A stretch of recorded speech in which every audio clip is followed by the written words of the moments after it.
اعوذ باللہ من الشیطان الرجیم، بسم اللہ الرحمن الرحیم۔ اور بے شک ہم نے نوح کو ان کی قوم کی طرف بھیجا، انہوں نے فرمایا کہ یقیناً میں تم کو صاف صاف ڈرانے والا ہوں کہ سوائے اللہ کے کسی کی عبادت نہ کرو۔ مجھے ضرور خوف ہے کہ ایک دکھ دینے والے دن کا عذاب تم پر آ پڑے۔ بس ان کی قوم میں سے جو کافر ہو گئے تھے، ان میں سے شرفاء نے کہا کہ ہم تو آپ کو اپنے ہی جیسا ایک آدمی دیکھتے ہیں، اور ہم یہ دیکھتے ہیں کہ آپ کی پیروی کسی نے بھی نہیں کی سوائے ان لوگوں کے جو ہم میں سے ظاہر بظاہر رذیل ہیں، اور ہم اپنے مقابلے میں آپ کی کوئی بزرگی نہیں پاتے، بلکہ ہم آپ کو جھوٹا خیال کرتے ہیں۔ حضرت نوح نے فرمایا کہ اے میری قوم، کیا تم یہ سمجھتے ہو کہ اگر میں اپنے رب کی طرف سے کھلی دلیل پر ہوں اور اس نے اپنے پاس سے مجھے رحمت عنایت کی ہے تو تم پر وہ بات پوشیدہ رکھی گئی ہے؟ کیا ہم تم پر وہ ہدایت جبرن لازم کر دیں گے جس حال میں کہ تم اس سے کراہت کرنے والے ہو؟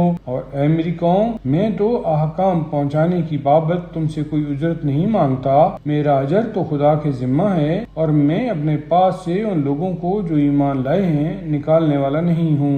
بے شک وہ سب اپنے پروردگار سے ملاقات کرنے والے ہیں، لیکن میں دیکھتا ہوں کہ تم لوگ جاہل ہو۔ اور اے میری قوم، اگر میں ان کو نکال دوں تو خدا کے انتقام سے بچانے کے لیے میرا کون مددگار ہوگا؟ کیا تم غور نہیں کرتے؟ اور میں تو یہ نہیں کہتا کہ میرے پاس اللہ کے خزانے ہیں، اور نہ یہ کہ میں غیب جانتا ہوں، اور نہ یہ کہتا ہوں کہ میں فرشتہ ہوں، اور نہ ان کی نسبت جو تمہاری نظروں میں حقیر ہیں یہ کہتا ہوں کہ خدا تعالیٰ ان کو کبھی کوئی خیر و خوبی نہ دے گا۔ ان کے دلوں میں جو کچھ ہے اللہ اس سے خوب آگاہ ہے۔ اگر میں ایسا کہوں یقیناً میرا شمار نا انصاف لوگوں میں ہو جائے۔ ان لوگوں نے کہا کہ اے نوح، تم ہم سے خوب جھگڑے اور اس جھگڑے کو طول بھی دیا، اب اگر تم سچے ہو تو جس چیز سے تم ہم کو ڈراتے ہو وہ لے آؤ۔ حضرت نوح نے جواب دیا کہ وہ تو اللہ ہی تم پر لائے گا اگر چاہے، اور اس کو تم عاجز نہ کر سکو گے، اور میری نصیحت تم کو نفع نہ دے گی۔ گو میں چاہتا تھا کہ تم کو نصیحت کروں، جبکہ خدا کو منظور ہے کہ تمہارے کفر پر اصرار کرنے کے سبب تم کو تمہارے حال پر چھوڑ دے۔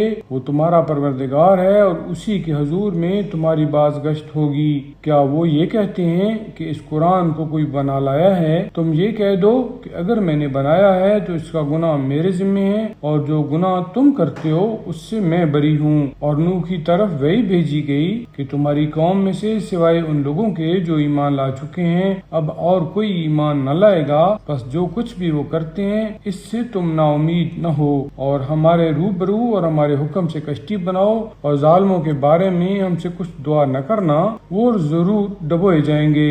اب نوح تو کشتی بنا رہے ہیں اور شرفاء قوم ہیں کہ جب ان کے پاس سے گزرتے ہیں تو ان سے مذاق کرتے ہیں۔ انہوں نے فرمایا کہ اگر تم مذاق کرتے ہو تو کسی وقت ہم بھی تم سے ہنسی کریں گے۔ اب آگے تم کو خود معلوم ہو جائے گا کہ رسوا کرنے والا عذاب کس کو آ لیتا ہے اور ہمیشہ رہنے والا عذاب کس پر نازل ہوتا ہے۔ نوبت یہ پہنچی کہ جب ہمارا حکم آیا اور تنور نے جوش کھایا تو ہم نے کہہ دیا کہ اس کشتی میں ہر قسم کا ایک ایک جوڑا لے لو اور اپنے کل اہل و عیال کو سوار کر لو، سوائے ان کے جن کے برخلاف پہلے ہی ہمارا حکم ہو چکا ہے، اور جو ایمان لایا ہے اس کو بھی بٹھا لو، حالانکہ ان کے ساتھ ایمان بہت ہی کم لائے تھے۔ اور نوح نے فرمایا کہ بسم اللہ کہہ کر اس میں سوار ہو جاؤ کہ اس کا چلنا اور ٹھہرنا اسی کے ذریعہ سے ہے، بے شک میرا پروردگار بڑا بخشنے والا رحم کرنے والا ہے۔ اور وہ کشتی ان کو پہاڑ جیسی موجوں میں لے کر چلی جا رہی تھی، اور نوح نے اپنے بیٹے کو آواز دی، ڈرا حالانکہ وہ علیحدہ مقام میں تھا، کہ اے میرے پیارے بیٹے سوار ہو جا اور کافروں کے ساتھ مت رہ۔ اس نے جواب دیا کہ میں پہاڑ پر پناہ لے لوں گا اور وہ مجھے پانی سے بچا لے گا۔ نوح نے فرمایا کہ آج کے دن خدا کے عذاب سے کوئی بچانے والا نہیں ہے سوائے اس کے جس پر خدا تعالی رحم فرمائے۔ اور موج دونوں باپ اور بیٹے کے مابین حائل ہو گئی، بس بیٹا ڈوب گیا۔